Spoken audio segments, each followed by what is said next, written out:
As all of you know, a few minutes ago, the grand jury deliberating the death of Michael Brown issued its decision.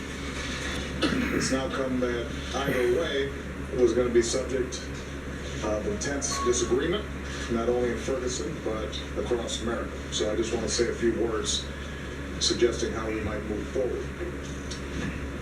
First and foremost, we are a nation built on the rule of law. And so we need to accept that this decision was the grand jury's to make. There are Americans who agree with it, and there are Americans who are deeply disappointed, even angry. It's an understandable reaction. But I join Michael's parents in asking anyone who protests this decision to do so peacefully. Let me repeat Michael's father's words. Hurting others or destroying property is not the answer. No matter what the grand jury decides, I do not want my son's death to be in vain. I want it to lead to incredible change, positive change, change that makes the St. Louis region better for everyone. Now, Michael Brown's parents have lost more than anyone. We should be honoring their wishes. I also appeal to the law enforcement officials in Ferguson and the region to show care and restraint in managing peaceful protests that may occur. Understand, our police officers put their lives on the line for us every single day. They've got a tough job to do to maintain public safety and hold accountable those who break the law. As they do their jobs in the coming days, they need to work with the community, not against the community, to distinguish the handful of people who may use the grand jury's decision as an excuse for violence, distinguish them from the vast majority who just want their voices heard around legitimate issues in terms of how communities and law enforcement interact. Finally, we need to recognize that the situation in Ferguson speaks to broader challenges that we still face as a nation. The fact is, in too many parts of this country, a deep distrust exists between law enforcement and communities of color. Some of this is the result of the legacy of racial discrimination in this country. And this is tragic because nobody needs good policing more than poor communities with higher crime rates. The good news is we know there are things we can do to help.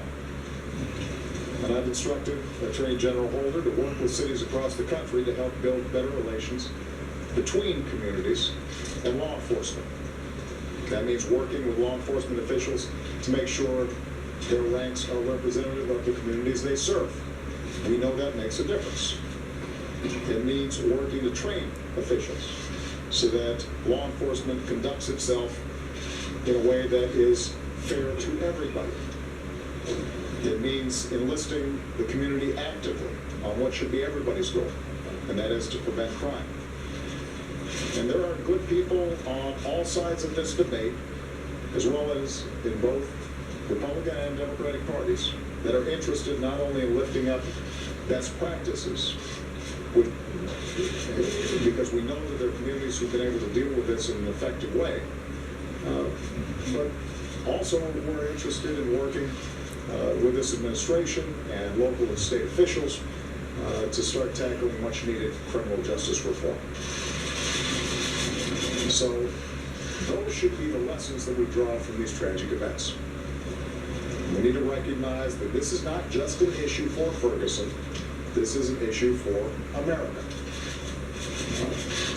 We have made enormous progress in race relations over the course of the past several decades.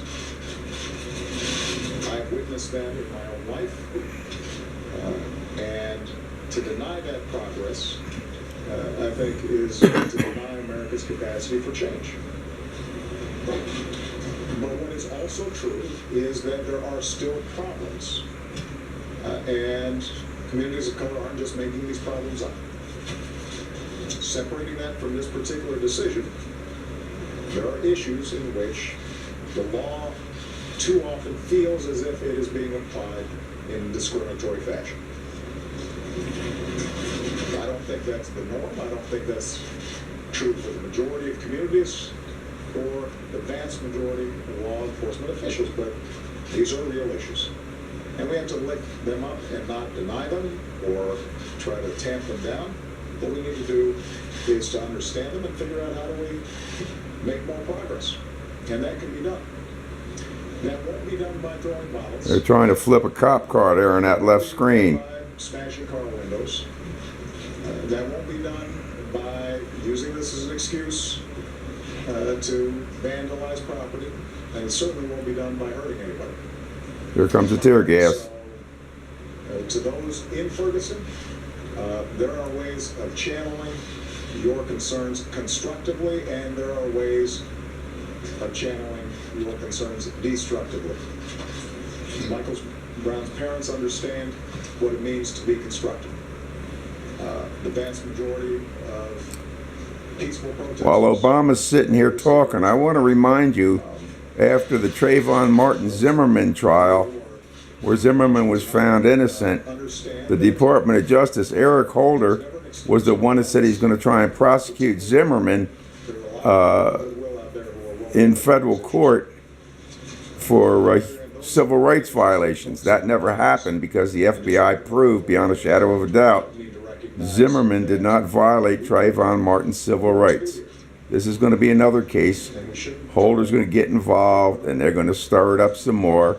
And like I say, look at the left screen right now. A bunch of people tried to flip that cop car. Cops came out, and you see tear gas. And America isn't everything that it could be. And I am confident that if we focus our attention on the problem and we look at what has happened in communities around the country effectively, then we can make progress not just in Ferguson, but also want to remind you, during the Zimmerman-Martin trial, the president came out and sat there and said, if I had a son, he'd be like Trayvon Martin. Do the math. From the Justice Department there, and I think that they have done some very good work. As I said, the vast majority of the community has been working very hard to try to... Anyhow, I'm going to shut this down. Obama's out there doing the mea culpas, and he's going to spin it and make it political. Y'all have a good night. Bye-bye. And turn this into a positive...